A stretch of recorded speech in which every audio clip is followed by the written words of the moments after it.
kind of starting to come to consensus that I think it's best that we let Camo Robbie end up handling the rogue discussion side of the metagame, because we always got to try to blend in with our surroundings and act like we're the cool kids.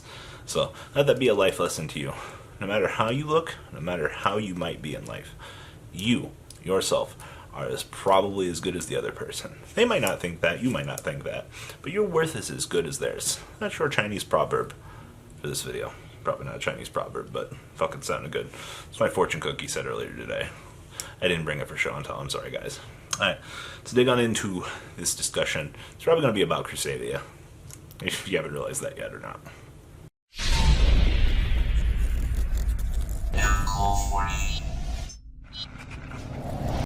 Alright, so we're here to talk about what you can play right now to kind of beat the meta. Sick of Gouki, sick of everybody else? Well, that's fine, because I'm going to give you some of the best pointers ever. So if you've been following this channel, if you're watching this, I would assume you are. Maybe you want to subscribe. You should probably click the subscribe button down below. Not talking myself up or anything, but I definitely think things are going pretty good on this channel right now.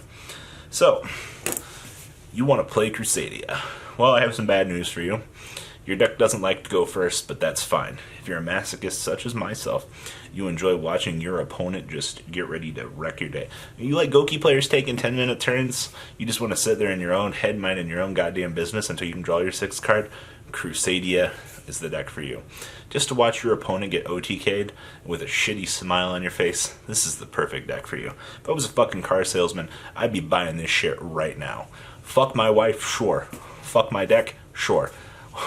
Priceless reaction to your opponent getting destroyed in your sweet, sweet revenge as you drop 8,000 damage on the board? Fuck yes. That's exactly what Crusadia does. Now, I don't know.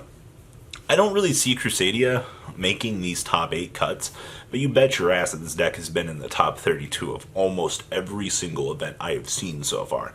The OTK potential is so high, it's ridiculous. I think this deck's doing better than Cyber Dragons in terms of the best thing, but some of the best players have kind of gone towards Cyber Dragon, but we'll talk about that here shortly. Crusadia OTK with Equamax. The deck is kind of uninteractive, but the deck does need your opponent to engage and play the game, and that's better than probably a lot of other people are going to be giving you at this current point in time. Yu-Gi-Oh! Has become very uninteractive, but that's besides the point. I definitely think that as for a rogue call, you probably should make sure you have the Crusadia cards like around. I think I've said this like 8 times over at this point in time, but Crusadia is a very fun deck. Now, number 2 over here, our good friend Cyber Dragons. Now, I don't think Cyber Dragons are performing as well as Crusadia, but I've seen Blair really playing this deck a lot more now. I don't know how much success Blair Hunter has had with the deck, but I will say this. In terms of decisions and skill trees that the deck has going for it right now, I think that just in terms of the Cyber Dragon engine or Chimera Tech breaking the U-lock boards, it is probably an extremely good call to play the deck. Now, the thing that stops most players from wanting to play Cyber Dragon as opposed to Crusadia, Crusadia is much cheaper. So when you're looking at another option, Cyber Dragons might be blocking you out of the competitive level because of their price tag. I've seen some pretty ridiculous things with Cyber Dragons. Cyber Dragons are definitely that much more expensive set, and they're getting more support later on in the month. But as I'm telling you now, both choices are very going second dependent. I think in the long run, Crusadia is probably a better call, in my opinion. But Cyber Dragons can do a hell of a lot more because I feel that their ceiling's a little bit higher in terms of the OTK potential. Does that make them a better deck? Some would argue. Sometimes a higher ceiling, the ability to do more than just equal max OTK, could potentially change the flow of the game. But price tag versus cheaper, you got to pick your poison between these 2 rogue decks. So just kind of something to understand. Cyber Dragon OTKs are very, very predominant right now. You can break the U-lock. Unfortunately, Crusadia don't really have the means to do that besides Kaijus. But, I mean, hey, you do you. Now, I'm going to get a lot of interesting feedback for this. I think that Mech Knight is going to be, we just got Alistair. And I think because we just got Alistair, and the Mech Knights just got reprinted. You guys remember when Purple Nightfalls were $20? Yeah, I remember 2 weeks ago. Alright? Going second, the meta has kind of become more of this culturalized norm. Players are looking to these decks as a means to, oh, I don't have to go first. You know, you'd be surprised when you have a strictly going first meta and then you insert the mentality of, oh, you can go second. I can tell you that there were a lot of players that did not like the going first mentality of Yu-Gi-Oh! When you add in a shift and a change and you offer 3 decks that can try to change things up, then it's good. But the thing is, I was talking to Bar about Mech Knights. Mech Knights do become dependent on the meta. If you are in this really weird format locally or even regionally that won't allow for Mech Knights to kind of see play, then you're going to run into the issue of where you can't play. Much like Crusadia and Cyber Dragon, this deck does have its own flaws.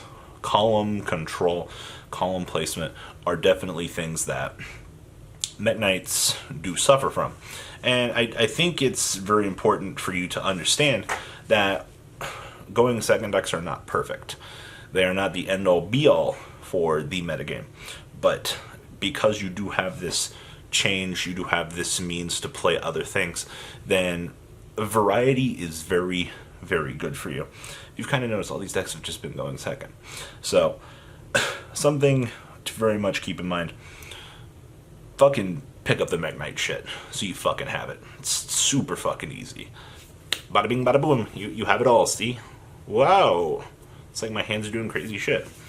Alright, now the next deck you can play right now and have some success, I think, is Burning Abyss. And we'll lump in the danger cards with this deck because I do like the concept that the BA danger deck was trying. Bigfoot, Dante, Beatrice. This deck can do a lot. And you know what the lot is? It takes preventative action to not allow your opponent to establish a monster. I think that's a cool concept. I think a lot of people forget another way to play Yu-Gi-Oh! Is to not let your opponent play Yu-Gi-Oh! The reason why Royal Oppression's banned right now is because it didn't let your opponent play the game. I think a lot of people a lot of people forget that you can just deny your opponent the right to play a monster. Farfa, Bigfoot on your opponent's turn through disruption. Playing the game on your opponent's turn was very much an option for you. And I definitely think, going forward, the option to control your opponent. Now, this is very much a going first strategy. And that's kind of where the massive effect for the hand trapless Gouki can do. At most, you'll only be able to Bigfoot me and stop me with Farfa twice. As long as all 6 cards in my hand are 2-card combos, you're done. I've accomplished what I needed to do. And it's kind of the thing. It's like, if your opponent has the maximum amount of things that they can do to interact with your deck, then I get to succeed, So take it for what it's worth. I do think that more of these explosive strategies are kind of starting to come up now.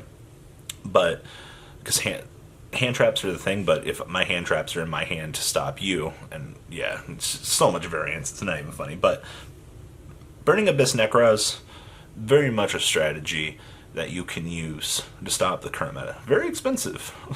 Very. And then the last one we're going to talk about for this video, this is Robbie's pick. I think Necros are very, very, very capable of stopping the current meta. Did you guys take that in? Unicorn. Same shit, different day. Unicron is very good at not allowing for these monsters to capitalize on their effects. The Valk is still a very good card, and we just recently got the Deva Ritual support. A lot of people wanted to try out the deck because we got the Deva Ritual support, and I think it's really fucking cool that we got these Deva Ritual monsters kind of out in full swing now. And because of that, it's kind of re-inspired Necros. But the downside to this is the financial capital you're going to need to build Necros. Of these 5 decks, I think Necros are going to be the worst of them, and quite possibly the second most expensive on here next to Danger BA. The Danger card is still very cheap, but Necros, Valk, no reprint, still very, very expensive at the end of the day. But the strategies that Necros do, they try to be very anti-meta. They do have limitations put on the ban list for this very reason. And they could make a comeback sometime in the near future. I definitely think it's something to consider in the long run, is a deck to kind of just mess around with. So guys, these are the 5 choices of the best decks that I think are to beat the meta this month. I always kind of want to throw in something a little bit different. I mean, Blue Eye's still very much here. You still got Altergeist, you still got Trick Stars, you still got the 3,000 variants trying to play the Sky Striker engine. The whole meta is still fucking present, but these are the ones that I like emphasizing on, because I like the going second theory at the moment. It seems kind of fun. So guys, leave a comment down below, tell me how wrong I am or how right I am. And if you're not subscribed to the channel because you're watching Camo Robbie, come out of the woods and please subscribe. Come out of the woodwork, I think would have been a better saying. But alright guys, peace out. The ride never ends, guys. Make sure you enable those notifications to get the latest videos that are being posted on this channel. Make sure you guys check out VanCole40 for my Cardfight Vanguard channel.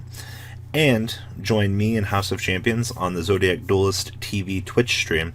We'll be interacting with our audiences.